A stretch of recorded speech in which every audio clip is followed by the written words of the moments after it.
ये पेशावर का मेन शहर है, गुड़ मंडी, और ये खजूर की बड़ी मंडी है इधर। 4 मुल्क की खजूर अवेलेबल है, सऊदी, ईरान, इराक और पाकिस्तान। और मैं आपको दिखाऊंगा, इधर आ जाए भाईजान। ये ईरान की खजूर है, मुज़ाफ़ती।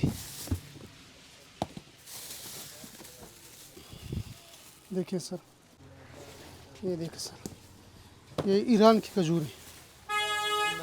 हाँ, इसका जाहिदी खजूर है सर नाम।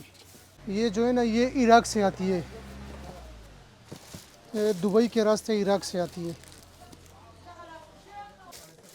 ये बलूचिस्तान की है, ये हमारे पाकिस्तान की खजूर है, बलूचिस्तान की। हाँ, इसका नाम है जामशोर, बहुत अच्छी खजूर है भाईजान। इसको बोलते हैं ईरानी मबरूम, फ्रेश क्वालिटी है सर। सबसे सस्ता जो है ना, पाकिस्तान की असील खजूर है, वो जो नरम और पाकिस्तान की सखर वाली खजूर है, 250 से लेके 400 तक वो बिकता है। और ईरानी खजूर 400 से लेके 1400 तक बिकता है। और सऊदी अरब के जो है ना, 2500 से लेके 4000 तक बिकता है।